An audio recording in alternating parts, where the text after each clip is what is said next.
to the spot like Phil Collins singing. Fresh new fade with the mustache banging. I know you want to know where the fuck I'm from. Check it out real quick. Episode 9.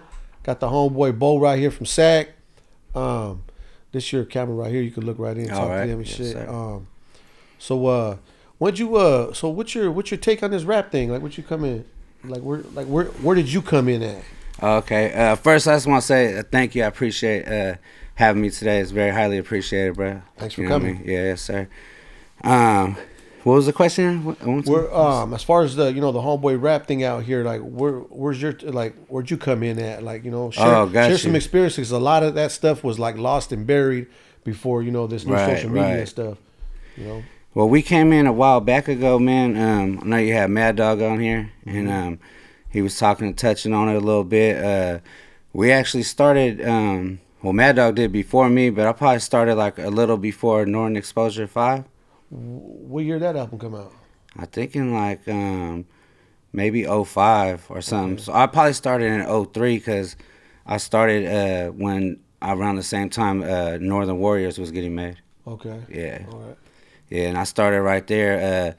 One of my homies from the north, he was actually putting the album together, Big O, and I was just hanging with him, and I was just like, we'd go to the studio. He was putting the whole thing together. He got me on there, and he's actually the one that introduced me to Woody too, back then. Oh, you been in the studio with Woody before? Oh yeah, we've done work with him. He used to live in SAC, not live in SAC, but he used to come to SAC all the time. You know what I mean? Like, people don't know, like, he used to be out there with us. He'll stay for like weeks at my boy Big O's house from Hog Life. Okay. Yeah, he'd go out there, so we got to actually.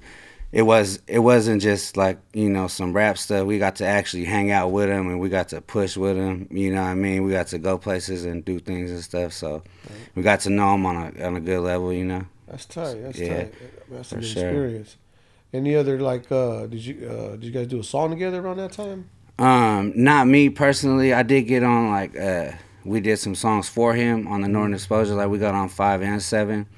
Oh, the Northern Exposure is his album. Yeah, okay. But he got on Northern Warriors first. When he got on Northern Warriors, that's when he started coming to Sacramento. Before he had a concert or anything, like, when he was grinding it out. You know what I mean? Yeah. Didn't you say something about one of his first concerts or something? Yeah. In Gilroy, we pushed with him up there. It was a beautiful thing, man. It was a good day, man. Tone was there.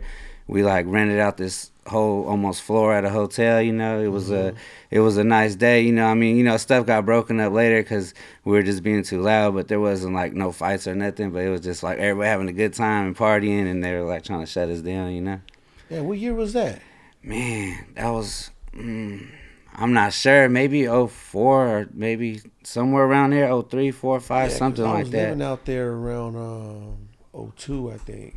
Yeah, 02 and 03 I was out there. Okay, yeah, because I remember we pulled up to the photo shoot for Northern Exposure 5. Okay. And then we had known Woody already. We met Tone that day. Yeah. So he was connected with our Sacramento homies. They did a music thing together, and it worked out. And actually, the only video that he got was filmed in the Heights in Sacramento. Woody has, Matter of Time. Right? Okay, yeah, so you see in the video, those are all the homies from the north area. Oh, from the neighborhood you grew up at? Nah, I'm from the south area. Oh, okay. Yeah. Shit, my bad. Yeah, it's all good. Yeah, I'm from the south, but we all know each other out there, so it's there's my family out there and stuff. Yeah, for sure. So how would you describe Woody back then for those who don't know him and shit? How was his character? I'll say, man, he's humble dude. You know what I mean, and solid too. And it wasn't it wasn't like we were making heck of money off music back then, because it was still a hustle and he's still doing it. But I would say he was more of a he's laid back. He's an observer. He liked to observe things, and he'll open up to you if he's comfortable. Yeah. He was just a regular dude, because with him, we all just be hanging out, whatever, doing whatever at the homie's house. We busting jokes, he's laughing, and it was always just a cool vibe, good time. We were never no serious, stuff like that. It was always just hanging out and everything. Yeah, he probably didn't know he was gonna be really that big back then. Yeah, he was climbing though, because he was already climbing, and we went to Reno with him, and they was recognizing him for sure. Yeah. and he. That's tight for back then because you know there wasn't a lot of help with promoting with social media back then. It was all like footwork. Yeah, and where I'm from in Sacramento, he's the first northern rapper we ever heard. Because we didn't like, just from where I'm from, we didn't listen to like Darkroom. We like never heard of him. Like even with the GUN CD came out, we weren't even onto that. You know, we didn't even know about it. You know, so like he was the first one that we actually heard, and we were, you know, it was like, oh okay, and that's when it opened doors to everything else. You know. Yeah, I ain't gonna lie, man. I came across that album, that GUN album and stuff, and it just wasn't my cup of tea. Like, no shout outs to no disrespect to anybody on the album. It just wasn't my cup of tea. Yeah, because I'm like, that's how it was with us. Probably, I mean, we never really seen it till later, but it just wasn't because you got to think, like, where I'm from, that's where, like, Brother Lynch is from, and, you know, these guys in Sebo, and we know, you know, them too, you know. And that has a lot to do with it because South Sac, from what I'm hearing and what I see, is a lot similar to South San Jose. Okay. It's when I was growing up in the 80s and 90s, it was half black, half Mexican in the neighborhood. Yeah, yeah. So we were like it was a little different. Okay. Just a little different. So but yeah, man, moving on. I think you mentioned something about you was involved in some a bank robbery. Well, it was during a time, you know, around before I met Woody, you know. Mm-hmm. Yeah, we had a bunch of us had got arrested for it, and a few of us went to trial. A few of us won, a few of us didn't, you know what I mean? Mm-hmm. And it was a big thing back then. You know, I had to go to trial for it, and it ended up working out. You was a minor? Nah, I was an adult already. Oh, shit. Yeah. But I had a pass. I had been to the youth authority, so it just when I caught that case, it just was kind of worse there, you know. Yeah. But it was a for everybody around, like it was a big thing, but we didn't spread that word because you know, we talked about it a long time ago, and I did go to trial for it, got a hung jury, and then they never retried me past a limitation, whatever. Yeah. But like back then, we always kept our mouth shut. You know, it's like we don't.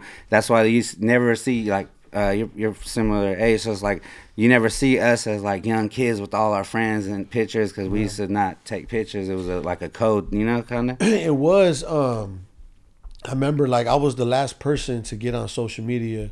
I used to always look at my girl stuff, and because I was wondering like people weren't calling no more. You know, like old school people were calling you, and my phone wasn't ringing no more. Like, you know, the house phone, and so I didn't really care about none of that stuff.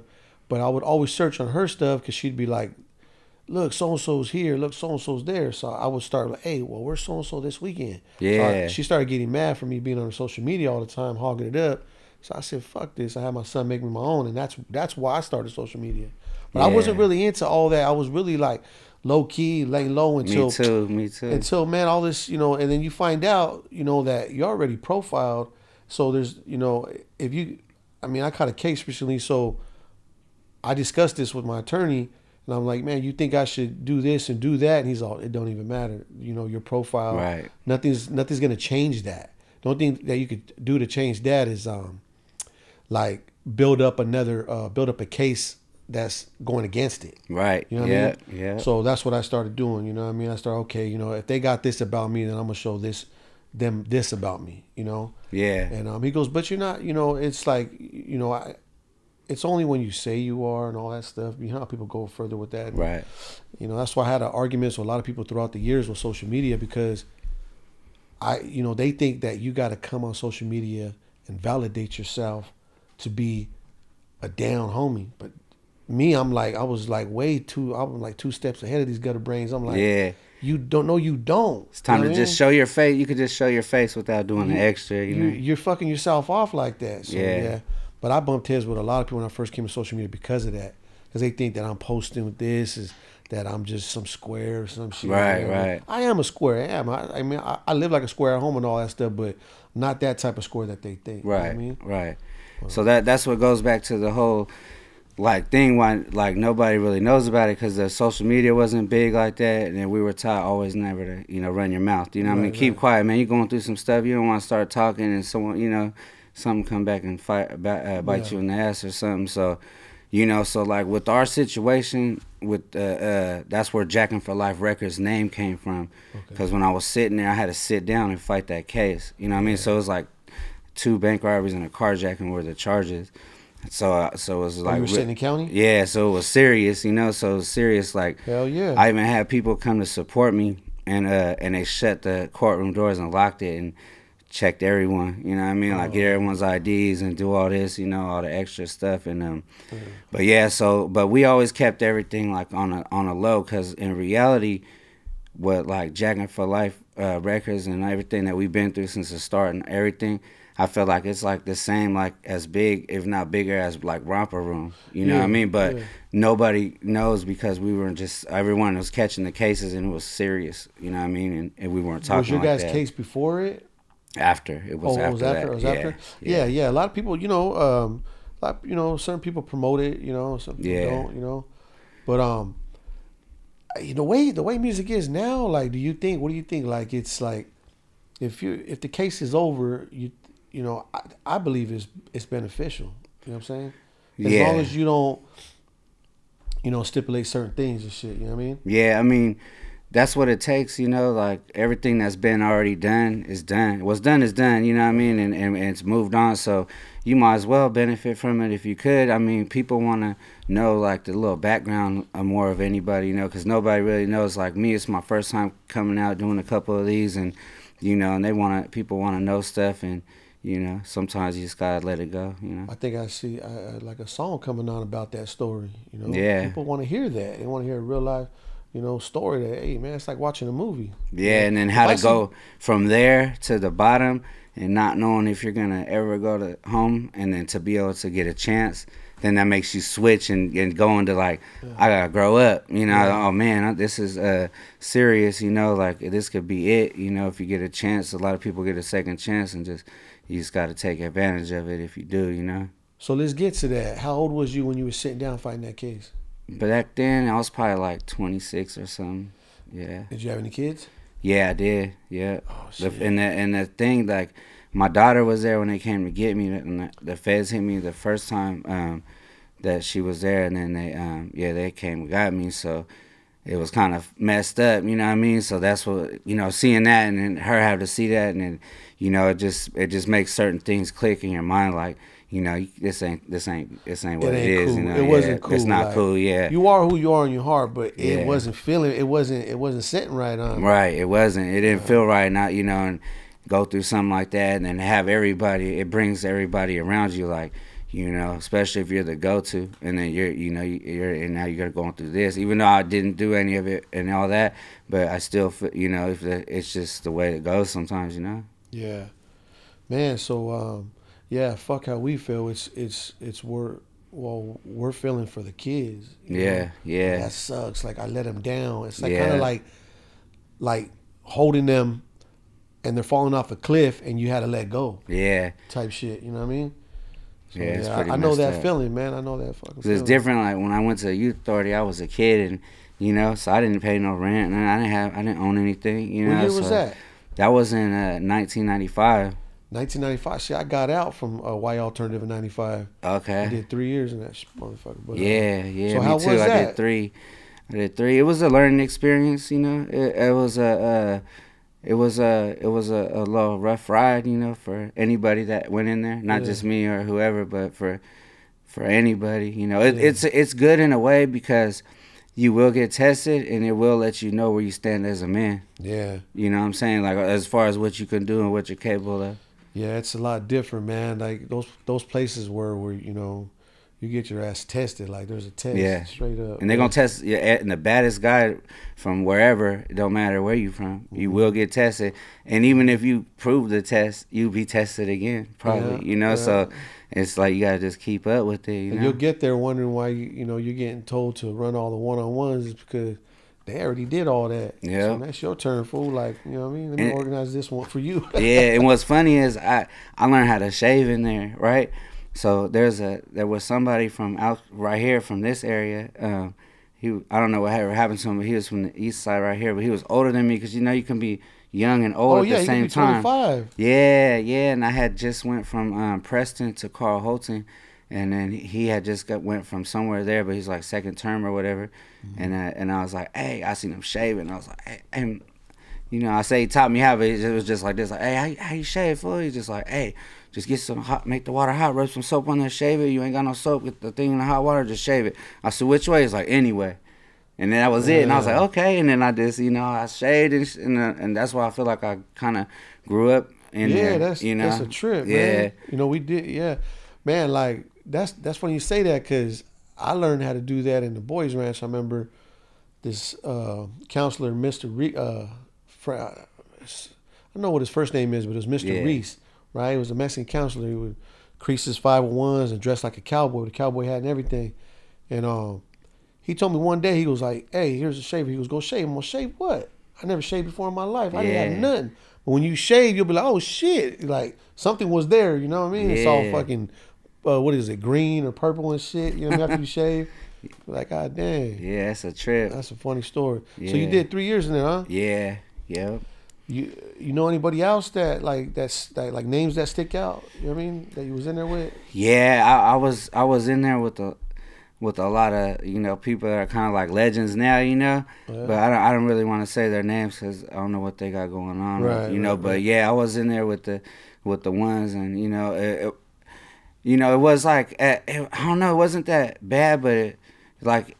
In Preston, if you're on lockdown, you're eating bologna sandwiches 3 times a day on a triple bunk, trying to go to the hole, you know, Tamarack. But through all that, it just, you know, helps build you, though, you know what I mean? So I was in there with some good people, some good homies that, you know, I know they're still going right now, you know, and some of them aren't, you know. So it's like, I mean, I stood side by side with everybody, you know, and it was just it was a trip with some good people in there, man, you know. And there's also, like, just to look at everything, like, man, it's a mess. It's a hot mess in there, you know? Yeah. I just know that if you were my boy and we're together, ain't nothing happening to us, you know? So you got to protect your own, you know? Right on. Yeah. Well, I mean, if there's anything you could tell the youngsters about that place, what would you say? I'm glad it shut down, that people, that it wasn't that nice, and people lost some people lost their life and some people took their life. And it's no joke, you know, and that's why it makes that my awareness up to date. Like I tell everybody, like, after being around a kid around it, where someone loses their life, it makes you like not want to lose yours, you know. And it don't matter where you at or whatever. Just some stuff like that is what helped me make me who I am, going through that place and not realizing how it was till I'm back home, you know. But at the same time, I mean, sad to say, it was sometimes it was cool for as a kid, though, you know, with no bills. Well, it's cool because you made it out of there, and there was some cool moments. Yeah. But because we had weights for a second, but they took them like mid '95 or something like that. Yeah. Yeah, but we had them, and I was lifting, and so it was different, you know. It was a trip, being a little kid out there lifting weights and shit. Did you ever trip out that like the majority of people in there was black and Mexican? Yeah. Yeah, that's a trip, man. They had prisons for minors in California that housed blacks and Mexicans pretty much. Yeah, and we had, it was a trip because we had the jeans, we had them creased down with the little baby cuff at the end, you know, and the clean white tee. You got any old pictures from there? I do. I got a few. Yeah, we could use those for the thumbnail maybe or something. Okay, like that, you know? yeah. That'd be dope and shit because it shows you as a... People like to see that. They see the story, like this youngster come from a place like this. Yeah. And he's here today speaking of it, you know what I mean? Right. That's what made me get into the music because I felt like at the time back then, before I caught the bank cases when I was getting into it, and I felt like we were some of the realest ones out. And then as I started rapping, and that's how I started getting into it. And then after the bank robbery case and everything with Mad Dog, and we caught more stuff, and everybody involved was pretty much locked up. So I stopped doing any kind of music for a long time, you know. Okay. So a few years ago, I just jumped back, and that's when I got with the neighborhood and everyone, and just made it happen, you know. Yeah, man. I mean, if it's a hobby of yours, you know, keep doing it, man. Just learn from your mistakes, right? You know? Right. And just make sure we do it professional now and get paid for it. Exactly. That's the main thing. That's why I work with so many people, because I have a label, but I'm not signing people like that. But I work with everybody, and then, you know, we with everybody I work with, we run up the checks, and then you know, and then we got the little YouTubes about to hit 15,000 probably this week or something. And I was at the got to go to the no jumper thing with Lazy, and I think oh yeah, I seen you out there. Yeah. I think once we did the no jumper, and we posted a couple things, and that really helped elevate us because we was already going up, and it just pushed a little harder. Shout out Lazy Boy, good looking on the alley-oop to Sack, because he called Sav and told him to slide, and I slid out there. How was that out there? Is that no jumper place in LA? Nah, it's not in LA, but it's right there. You know, it's like right around there. Yeah, no, it's past the grapevine. How was that guy Adam? Was he respectful to you guys? Yeah, because to tell you the truth, like, I never know about that podcast because I don't watch it. I've never sat there. I've heard the name, you know, for sure, but I've never know what it's about. But to me, from when I never know anything about this guy, but he came in there and walked up to every single person and shook their hand, looked them in the eye, told them nice to meet you, you know. And when he left, he did the same, and he was very respectful, and then you know, and then just like we were, you know, it's just professionals doing a job, you know. I see a lot of people throwing his name out there in comments everywhere and saying that he's like, he likes to like be an instigator and stuff like that. Yeah. But I mean, you could look at it like that. I mean, there's a lot of ways to look at things. The way I look at it is like, he don't give a fuck. He's making his money, and you know, if people are selling coke, Diet Cokes, regular Cokes, French fries that are messing up your health, you know, you ain't knocking them, right? You know, whatever. Right. So just, you know, if you don't like it, don't watch it. You know what I mean? Yeah, pretty much. I mean, you know, and if it gets your brain that twisted, you shouldn't watch it. A little weak-minded. Yeah. So but that's like, we went out there, and he had, you know, Lazy went on business, and he had on his business, and we was there, you know, with them, and it just helped elevate everybody that went, you know. So we were there on straight business, and it worked out good, man. Yeah. I did a couple posts, and you know, I was just thinking, you know, do a couple posts, you know, see how it's going, and it's just, you know, a lot of riffraff, but I stay away from that. Like, you know, I don't answer like bless you. Salute. Yeah, I don't go back and forth, so, you know, I never answer any, because I have a 15, almost 1,000 subscribers, so we drop a lot of music, there's a lot of comments, but I never get into it. You go back and forth, it'll stress you out. I would never, you know, that's unprofessional for me to, you know, get there on the keyboard. There's dudes like, you got professional fighters in the UFC that'll knock you out. There's dudes in UFC that are professional and that'll fuck your day up. You know what I mean? In the comments and shit. Yeah. So there's a lot of back and forth in there. So, but it was a good thing. Dude was respectful. You know, we'll see who goes back. You know, whoever goes back, hit me up, and I'll ride out there. You know, and support. And it's good. You know, like it was a good experience. So, you know, it's for the business, for everybody. It was a good move. You know? Yeah, shout out to Adam 22, man. You know, that's because he did shine the light on everybody. Right. And that's cool. And so, I know it wasn't easy because the homie never did an interview. So, you know, and this is like, I've done a couple now, but, you know, so be a first one to be that major, man, it took something to do that, you know. Yeah, he did shine the light on us over here. Yeah, he did. That's the positive side of it. You know what I'm saying? You can look at it all kinds of different ways. Yeah. But I just try to, you know, focus on the positive. Right. You know what I mean? Right. And it worked for us because we're going up. Yeah. Everything, all the numbers that I look at are up, you know, so it worked. A lot of people got, you know, like we were talking a little, like earlier, people say, you know, that they don't watch the Sureños music and stuff like that. Yeah. Man, I've been watching their shit for years. You know what I mean? Even before social media, you know, we used to buy the CDs in the store. I take it home and hear it. I want to hear what they got to say. You know what I mean? And I wasn't a supporter like that, you know, bumping it in my, you know, I wouldn't be, my homies won't allow that shit, but we would play it. Like we said, we'd hear this shit, and some of the stuff wouldn't have disrespectful stuff, so we would bump it, you know, like in the house or whatever and shit, like listen to it, had an oldie beat or something like that. But, well, you know, we're all watching each other. Yeah, and I heard them a long time ago. It's my big brother, he moved to National City, San Diego. He lived out there for like 9 years. Was that OTNC? I remember seeing them in the Youth Authority. Yeah, National. Yeah. They were. So he was out there, and he was in the church and stuff. You know, he's doing real good, and you know, he would show me stuff. You know, he was like, "Oh yeah, they're out here doing it." You know, I was like, "Yeah."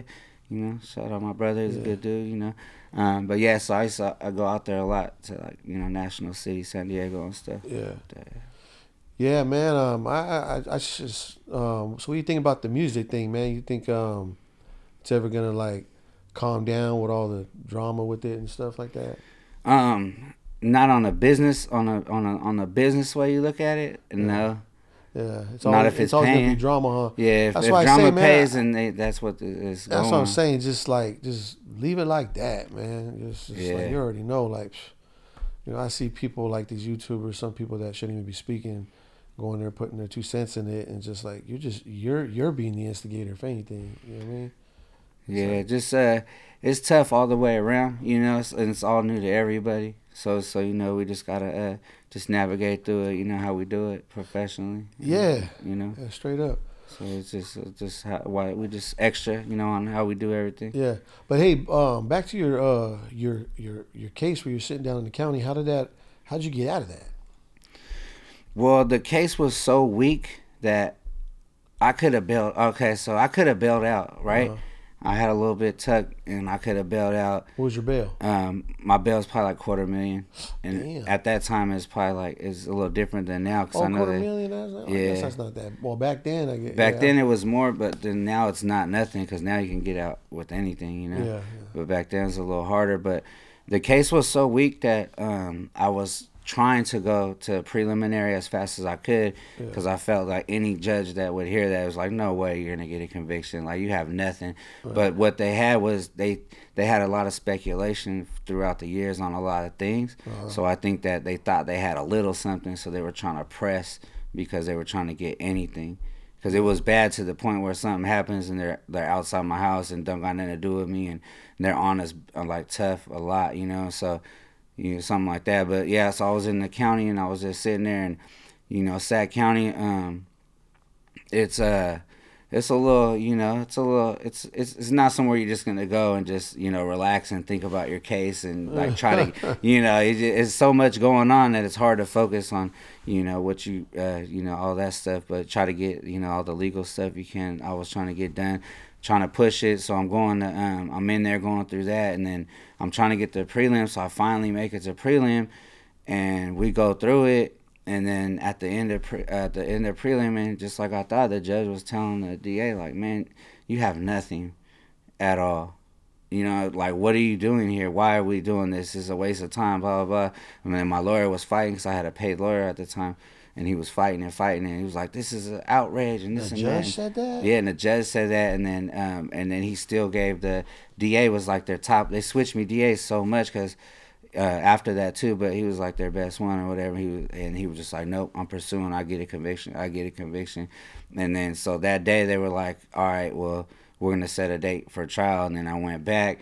And then my people already knew if they weren't gonna drop it that I'm out of there, So, cause this I wasn't trying to just if you get money and a little bit could be a lot when you need it, Yeah. So I wasn't trying to waste my money. I figured I'll sit down for 3 months. I'm not like I had on 9 to 5 at the time and all that, and I could just sit down. So I just toughed it out and just trying to hold the money and trying to get it dropped. And then next, because I knew if I go to trial, it's gonna be more money and more stuff. So as soon as it happened, I bailed out, and I was on bail for 2 years. Fighting it on bail for that long. So did it go to trial or not? Yeah, I went to trial. Okay. So that even like picking a jury, I knew nothing about anything. So it's like, oh, it's time to pick a jury, and then I come to find out you're not really picking them. You're picking who you don't want on there. Yeah. And so it's like it was weird because I'm going for the people that like you and I, like normal people. I'm looking for someone with a heart that's saying, man, this dude's getting screwed. That's who I'm looking for. So, and the people that look like that, the DA was getting rid of them fast. It was going back and forth. Damn. So like, this one and this one. So we want these ones, and he'll look at us like, nah, they look like they're. That's a straight game, man. Yeah, and then you're picking them off, and then you're getting down to who you're gonna have, and you're just like, my life in their hands. So it took a long time. It finally went to like a 2-week, I went to like a 2-week trials. I got one of the bank robberies dropped at the prelim thing, so I had one left. I actually did get one drop, so I had one with the carjacking one, and then that's the one I had to do, you know. So yeah, I went to trial for 2 weeks, and then they had their arguments, and I had to wait for the verdict, you know. And then I was just basically like, you know, is this it or not, you know, like what's gonna happen? What was the max on that case? It was like, I think it was, with the carjacking was already up there to double 20 something for that, you know, and then plus the bank, it was like 45 or something with a couple strikes. Damn. Something like, basically it was a life sentence. So you took that shit to trial at 26? Yeah. Looking at that kind of time? Yeah, because I figured I'd get life, because, well, if you think about it too, because I couldn't take the time because you can get you could just bloody someone's nose and catch a DA referral and get a new case. Yeah. So even if you're defending yourself and you know nobody knows it, you're not gonna say it, and they see somebody hurt, that's strike 3. And all that time, I figured I'd get into one altercation in all that time. Yeah. You know, and so I just had to go for it. You know, only because I really believed in the case, and I really know I didn't do it, and I really knew they didn't have nothing. Yeah. So in my heart, I'm fighting, you know, and I know what to do, and people are trying to be like, go for a deal, you know, get a deal. I'm like, I don't want no deal, you know, like I know I could beat this, you know, so, but it was a tough decision. And then, you know, my brother was there, my pops was there through the thing, and rest in peace, my dad today marks 9 years that he passed away. Oh yeah, yeah, rest in peace, your pops. Yeah, rest in peace. I lost him and my stepmom same day, you know. Yeah. So yeah, so rest in peace, pops. But yeah, so he was there. My brother was there the whole time, man. He was in the courtroom the whole time watching the trial. And then towards the end, they were trying to get anything because they didn't have nothing. They were like, oh, his brother could have been involved, and then something they were saying, and the judge was like, his brother can't be. He's been here the whole trial. He can't. You guys can't call him in or anything or do nothing. And then so yeah, well, me and my brother waited for like 3 days for the call, and then we had. What was the call for the verdict? Yeah. They don't do that in the court. Nah, they call you to come. They were in there arguing, and they were talking it out, and I didn't have to be there, so they took some days.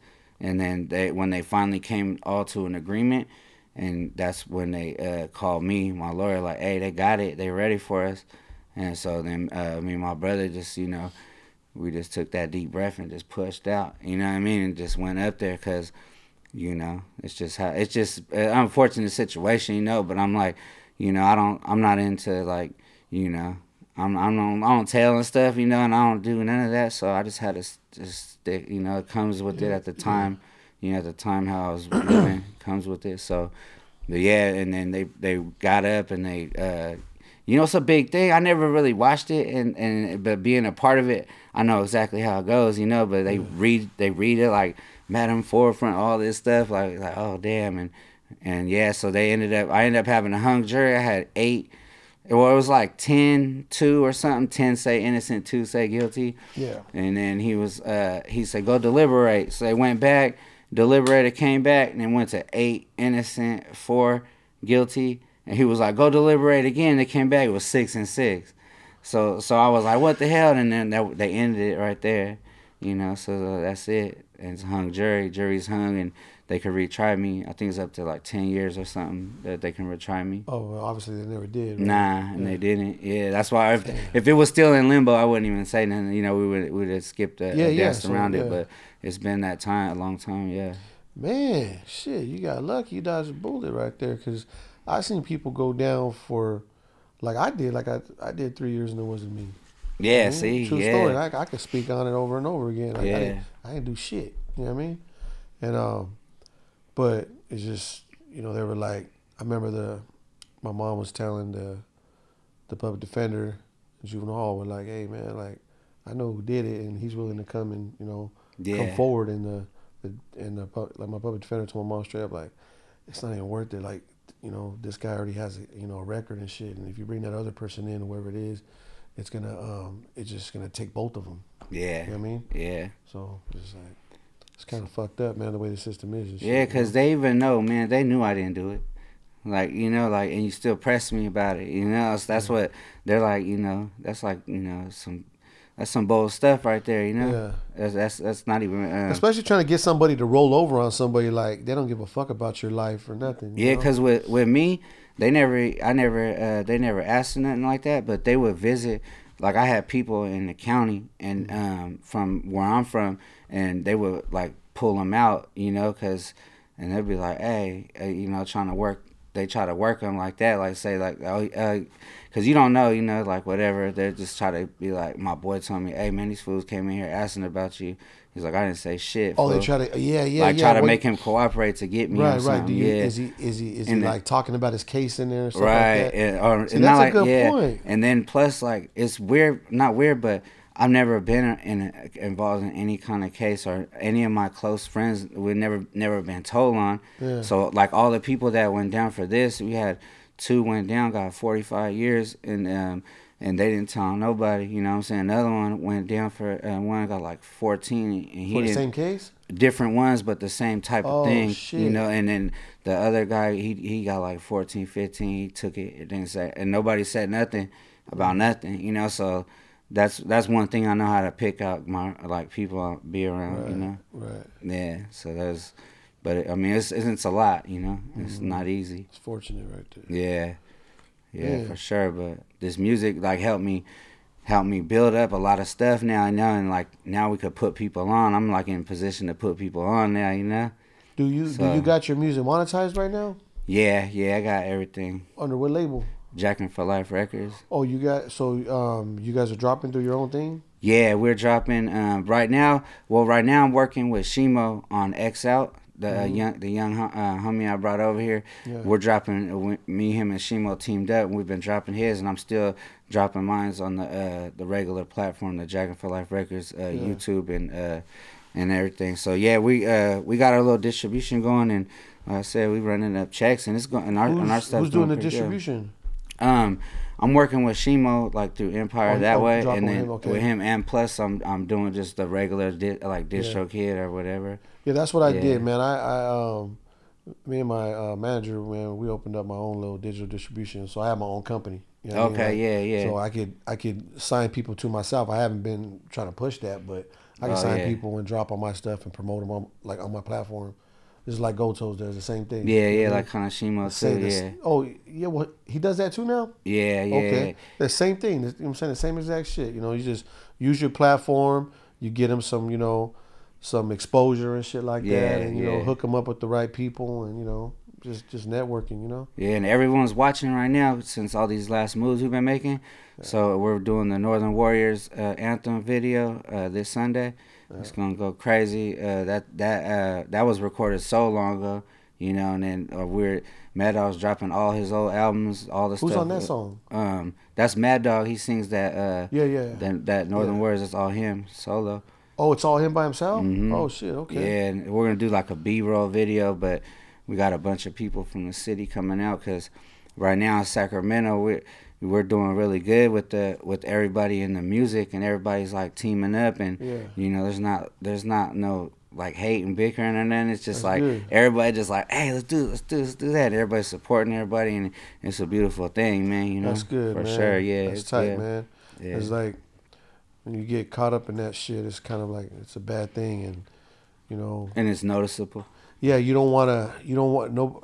I know for me, man, like I can't open my doors to certain people no more, and it's like, and I feel bad for other people because I don't want to explain to everybody what the fuck the reason is, and you'll figure it out on your own. Yeah, you know what I mean? For sure. Yeah, and it's just like it's a sad thing once you get in that little thing. Once somebody crosses you, we're older now. We're not gonna put up with that shit again. Right, you know? Right. That's why I'm like actually.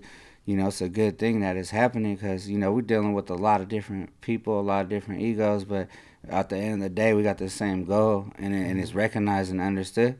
So you know, it's just like everybody, you know, it's like everywhere for all, you know, every Mexican in Cali, everywhere, it's your chance right now, you know, pretty much. Yeah. That's how I'm feeling, you know, all of us, everyone got a chance right now. So we're pushing hard. I dropped a lot of albums. Like last year, I dropped Cinco's album. I dropped Mad Dog's album. I dropped Rest in Peace JoJo's album. And I dropped Pocos Peros Locos, a compilation, you know. And then on the YouTube, we probably got like over 80 videos or something that we did. Yeah. So we've been pushing. We're about to hit Washington to Yakima pretty soon, like next week, and then we're gonna do some more work out there. You rapping too, right? I rapped before a little bit, and then I'll get on here and there, like, you know, if they'll ask me at the homies, like, hey, you want to get on? Like, I got on with one with Cinco and Mad Dog last year, and the year before that, I got on one with Mad Dog. So I think you should get at some beat makers and tell them your story about that bank robbing case you beat, and have them make you a beat customized for that. That'd be just dope. sit on it and write to it. Yeah, I think that I think you should, you know, do that. That's a you know what? That's a good idea. Nobody's ever told me that, and I thank you for that, because I think that is a good idea. Nah, it's real shit, because I don't like listening to people's music that just don't really have no, like, what am I hearing this for? Right, you know, like, right. what's the point of it? Right. Okay, it's tight, got some nice beat, but where's it? What's the whole reason behind it? You know? Right. Like, to hear something like that, you know, you sit on it. It's a project. You know, you practice it, you rehearsed it, and you know, you wrote to it like in detail, and you make it rhyme, and you can just go in and out of it. You could talk about the case, and you could talk about being with a girl, or I don't know if you're married now or whatever. You just go in and out of it, talk about whatever, just whatever subject you're going on. Talking about promoting these, you know, these youngsters right now, but reminiscing back when you were struggling and, you know, sitting in the tent. Yeah, and then I'm Sacramento, like, my feet is planted because my dad's from Broderick, you know, and that's in the West, and then they moved when I was born. They moved to the South, and that's where I'm from, and I'm like Sacramento. Even like I told you, we was talking about the lady Dorothea Puente. I don't know if you looked into that, if you didn't check it out or not. I did. Okay, you gotta check it out. She was a serial killer in Sacramento, but we used to call her Grandma. Oh yeah, that one. So like I'm tied in with her, you know. Like my mom lived there for a long time. We got, you know, so it's like we used to call her Grandma back. You know, she knew my brother and took him on, you know, places, and she knew the family. So like we're tied in with her. But not only that, like with like Mad Dog, we kind of grew up together. So I feel like in all of Sacramento, we do have a lot of history there, and we've been part of this rap, and it just never got the light. For one, right when we were kicking off and starting to go up, everyone got busted. And that's what happens if you're living what you're rapping. You just only a matter of time. Yeah. You know, and now you can rap different. You can rap about it. Now that we're older, you know, we could do, like you're saying with that song. Yeah. That's good. And then if it's a reflection of your past, and the case is sealed, you ain't doing that wrong, and you ain't incriminating yourself or anybody else. You know, that's status already written in stone. Yeah, it's on paperwork. You know what I mean? It's there. Yeah, I think about that. Put that in a rap. You know, ate dinner with a serial killer. Nah. Hey, there. You know what I'm saying? That's funny. And it's true story. Nah, You know what I'm saying? It's a true story, and it's like if you hear somebody saying that, it's like, oh, is this fool just trying to think like Eminem or something? Like, you know, But you're really telling a true story, so people gonna be like, hey, you know what? That dude be talking about some real shit. You know what I mean? And in that time, like years, like all that YA time and stuff, that was a lot of stories in there, you know. Straight like, up. And that stuff that like too. That, like things like that, I would tell them stories in a rap. You know, I just wouldn't tell them on this, but I would tell them in a rap. You know. Yeah. Well, I mean, you know, like I know a lot of homies that were in there, and I don't think they'd mind bringing a name up as long as you don't bring up a certain issue. A certain thing that'll make them, you know, they might want you to feel ashamed about. Feel ashamed about, you know, right? Like, you know, they slipped. You know how they slipped and fell in the shower or some shit. Yeah. You know, that's clowning on them, man. If you know, say something, you know, hey, you know, like you said, whoever taught you how to shave and shit, you know, that's a good thing right there. And his kid will probably, if he sees that, his kid will he'll be like, hey, see, look, I was a good guy. Nah, I almost said his name. His name was Cyclone from East Side San Jose. Yeah. Cyclone. He's probably a little older than us. He's probably like 48 or something right now, maybe 49. You remember his name? Nah, cause we were together for 1 week, and he had the most impact on me than anybody I did time with in that 1 week. Is that right? Yeah, cause I came from Preston, and he was either not Chad. He came from either. It was his second term, so he had to go through Carl Holton to get. And so we got to Donner Hall in 1995 at the same, or 96 as summer at the same time. Yeah. And then we just clicked. He like, cause I was at Preston. I didn't get to like play handball a lot and all that, cause we were always on lockdown and stuff. So we didn't get to like a lot of free time. So when I got there, like it was like an open program. You know, it's like all day, just do whatever. So he was like, showing me some handball stuff. He was really good. That's tight. Yeah, and like that. And I believe you how you say, you know, how you guys got a tight little thing and there's no hating in your little circle right now, because BFD recommended you. Mad Dog speaks good about you. I had to reach out to him the other day because I lost your Instagram and stuff. Oh, okay. So I had to reach out to him and stuff. So I was like, because it's hard to remember everything and stuff. And it's just, you could tell when there's nothing hidden. Everything's all love. Like they want to see you shine. You know what I mean? Yeah, that's how it's going. I was like, damn. And like the way Cinco was introducing you guys, and I was like, okay, you can tell there's no hate in the circle. Right. I mean? And shout out BFD, because that song he just dropped today, The Enlightened. Oh yeah. It's so hard. I was shout out, man. That's going. Yeah, I was just talking to him a little while ago. Okay. Yeah. Yeah, that's hard. And then Mad Dog, that's like my brother, because like, you know, his brother was my homie too, the one that passed away. Oh. You know, so yeah, and then, you know, and I was there during, not there. I was that was my boy at the time all this happened. You know. Well, how old are you right now? I'm 45. Okay, same age as me. Yeah. So when's your birthday? August. August. Okay. Leo. So Yeah. mine's next month. Yeah. But yeah, he was so and actually you know, Mad Dog was in jail during the funeral too, man. Yeah, but Hondo, that's my boy, and he's real. He was a real one, man. This like, he had, you know, people scared to fight. Like, he was a fighter, because like in Sacramento, like in the back in the days or whatever, everyone like in the South there is all fighters, and then they like fighting and they like challenging each other. Yeah. Like, he was like a real good fighter. But that funeral was the biggest funeral I ever attended, and it had, you know, and it was such a tragic loss for everyone, you know. Yeah, sucks, man. Rest in peace, Big Hondo, man, South Sac, right. One of the greatest out there, you know. But yeah. So you went through some shit, man. But real quick, what'd you go to YA for? I went to YA because, well, when I was 14, we had caught attempted in Broderick. And then we went to the Yolo County, and I ended up getting out a couple months self-defense.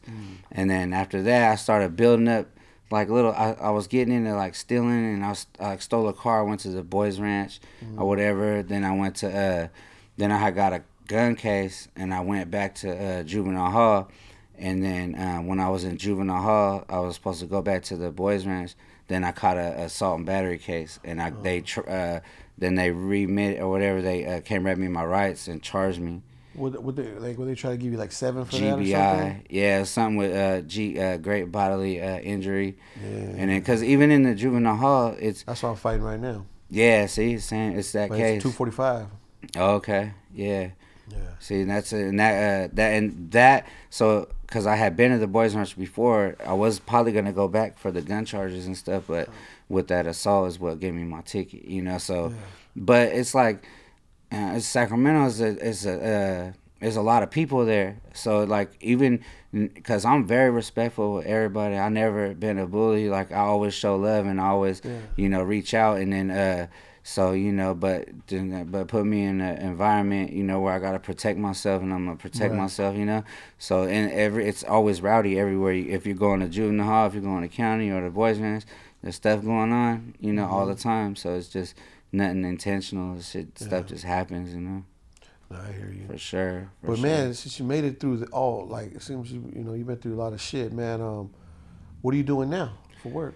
For work, I'm pushing. I got a job as an inventory auditor, so I do that, and then I'm pushing the record label. Okay. So what made me do that was so I tell anybody, like, I'm gonna give you some game right now. You know what I'm saying? So I never had a job the whole time till I hit like 37. You know what I'm saying? That's when I first got a job.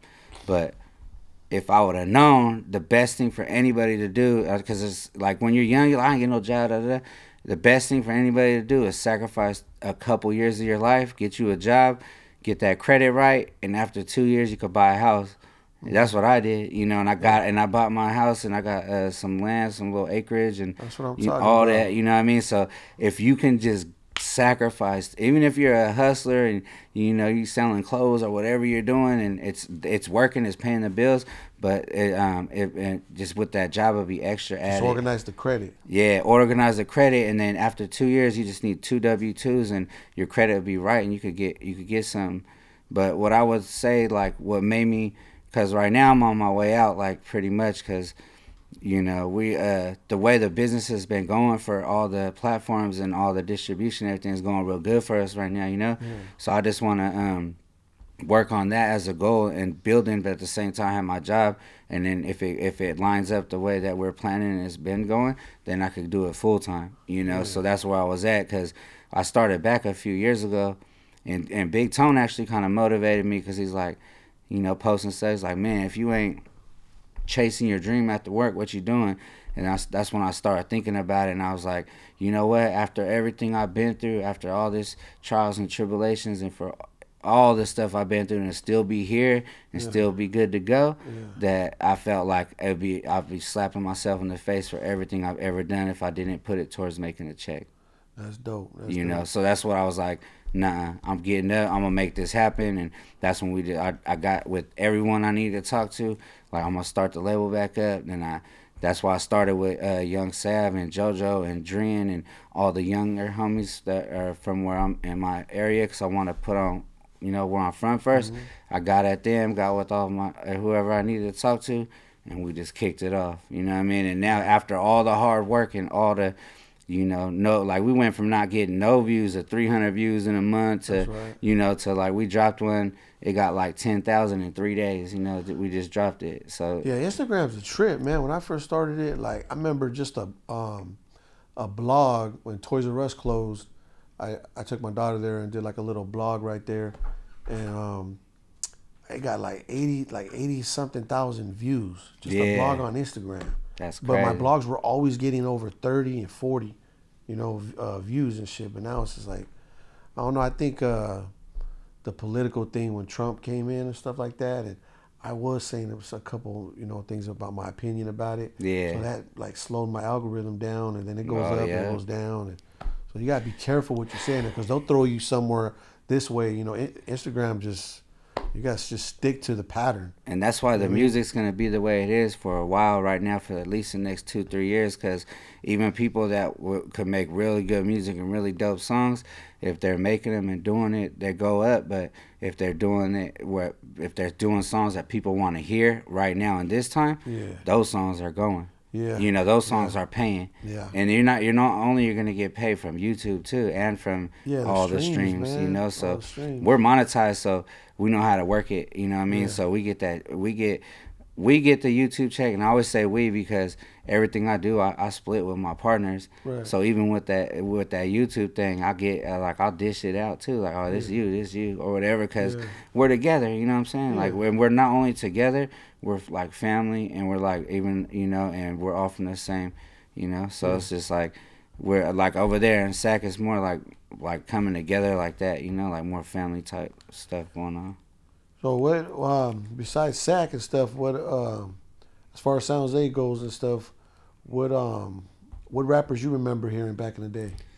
Back in the day, from San Jose, I don't remember. Nah, not none, because all we had is Brother Lynch and Sebo. And, you know, when you see Sebo drive down your street in that 76, remember that song, Cruising in My State, with the white and gold? He really had white and gold Dayton's, and he used to drive up and down the block. When you young and you see that, and then that's what's around and it's popping, that's all we was hearing. So you know what I mean? So I'm like, where that gangster rap started from, that's where I'm from, you know. So, and not to say like I'm better than nobody or nothing like that. It's just I'm just saying, like, that's where I'm from, you know. Well, we had some rappers out here that didn't, you know, make it too popular and stuff like that, but they had that same sound. You know what I mean? They had the same sound. They just didn't make it, man. You know, they fell off, but that same sound was carrying on. You know, like 30 years from now, the sound that's around right now from even Southern California, Northern California, that sound's gonna be gone. It's gonna be a different sound. Yeah, for sure. But, so. But I say keep everybody just right now, go hard, put that pedal to the metal and don't stop. That's right. You know, because it's going up. Whoever wants it, go get it. That's why I'm thinking, like, you know, that's what made me push and make Mad Dog, like, if we want it, we got to take it. You know, it's like, it ain't nothing coming to you. You got to go out there and you got to push. You got to make it happen. You got to use all your connections you got, you know. So that's what's helping everything run up, and it's working out for us. And we got a lot of love we got, there's more love than hate for us out there, for sure. And the cities come together, something nice, and it's benefiting everybody, So if Adam hit you up, would you bounce out there? Hell yeah, I would. I mean, for business, it would be a dope move. Just like, I appreciate you giving me this because it'll shine a little light this way too, and it'll help our push. Yeah, that's what I'm saying. Hell but yeah. I would say if whoever turns him down, then they're probably not just trying to, that's on them. That's their decision. What you in this music thing for? Yeah, whatever they decide. And like with me, I would go, or if someone went back, I go back because. It's cool, and just go. And we weren't thinking of when I went with this, cause Sacramento, we went in one car, and just to go support. And that's all that was on our mind was like, man, he's going up there. It's dope. He's going up, and and we're all gonna go up. That was on our mind, and that's it. Nothing else, or no one else, or nothing. And it was just straight and everybody there, nothing to talk about. We're all happy for the homie and to be, that's definitely a big step, man, because it broke our barrier down more down there than it would. See, like the food community already was, I don't know if people like them or dislike them, but to me, they were helping breaking the barrier down. Yeah, because they actually posted my shit like a few years ago, and to me that was cool. You know what I mean? Like people were starting to hear our shit. There's not everybody is in it for the gang shit. Some Mexicans down there, some Mexicans over here just like to hear our shit. Yeah, because they're not even charging and they're doing posts. You know what I mean? So they posted a few of mine already. Yeah. Like they posted one I shot a little clip I did with Lazy at his video, and I think the other one they posted is one I had. We're at No Jumper. Yeah, they were like reposting them. So that's just made everything go up too, I mean, if you're in it for the music, you're in it for the business. Shout out food community because they're making the streams go up. Yeah, they are. Yeah, because when they shed some light this way, and I can't deny that. So anything like right now, it's just it's business, and we're trying to get further in business. So I got a business mind. I don't got I don't got my mind ain't the same it was 25 years ago. I'm trying to go up. I'm trying to get this check, and everyone around me is getting paid. We just need to get more. I got family in Texas and Dallas, man. We should start reaching out over there and start. They got big shows out there. Kid Frost has been going out there for years. Yeah, and they'll love to see us go out there. They just want to see Mexicans on the mic. That's I know. all they care about. They don't care about where you're from, what color you rag and shit. You know what I mean? They have a little bit of that over there, but it's nothing. It doesn't really exist over there. Yeah, we'd love to have us on it. We gotta get something going on, man. We do, and we've been working, so we got 6 or 7. I think we got 7 videos we haven't even dropped yet that are lined up for the dropping. Everything, all the everything we need to make them drop. Everything real quick, ready. Dallas, Texas, Houston, Texas. Promoters tap in. Arizona, New Mexico. Promoters tap in. Yeah, let's go up, man. We trying to go up. We'll take a crowd out there. Exactly. Yeah, we'll feel it too, man. We'll come through, but that's where we're at. We trying to go up, man, and this is what it takes to break the little barrier and get out of the shell some. Because when I first started doing this a few years ago, and it was hard for me to take pictures and selfies. It's never done before, and to do this with the camera is just some major adjusting for me. Because we used to pull a camera out when we was a long time ago. Even a girl pull it out, take a picture. In a good way, trying to capture the moment. We'll be like, nope, put that away. It's just how the times were, So I had to adjust to the camera, and now I had to adjust to, all right, you speak on the podcast, then I had to, but I always know that everybody's always watching, so it's like, you always want to be professional, I do anyway, I always try to keep it like that. So what, well, real quick, we're going to close this up real quick, but I want to ask one more question. Are you glad you didn't go to the pen? Well, I did kind of, I went for a little turnaround, but, I didn't get to, it was real quick, so I didn't, go do no time like, like these guys did or nothing like that. So, I actually had another case after the bank case, Do you plan on, I mean, I don't know, that's probably not the right question. Right question is, do you think it's in your future? No. Good. No. Good, Absolutely not. Good, man. Yeah, nah. Yeah. I'm at the point. I just had to ask that to see because you're 45. Yeah. You've been to fucking YA, some motherfuckers just don't grow out of that shit, you know, especially from there. Nah, you know? and right now a lot of people count on me, and like my friends that are coming back home, they have something to come home to. Right, you know, like there's people waiting their turn in there. You know, like right now, like, you know, shout out to the homies, like a couple of them, like Bub and Drian, you know, and there's a lot more, but they know when they touch down that they're going up, you know, and I gotta be here to provide that, you know, so they gotta just stick it out and go through that journey, and then when they touch down, I'm talking about first day out, you know, filming and recording, and you know, that's how I got it right now, you know. And for Young X, he just did 32 months in the juvenile system. We got together through his Uncle Ray, and that's who I started pushing him the last month, and he already going up. Like for his second video, did 10K in 3 days. That's tight. So he and I've got 5 videos of him done. He did some time for some real stuff. He knew JoJo, and he went down around that time, and then we lost JoJo, so he's like a good dude, and I got him straight in, and he was straight up, you know. So he didn't just have let to him go know, do man. nothing. If they jump into the rap thing, like, don't make this an image you have to uphold. Make it something that you're reflecting on in the past.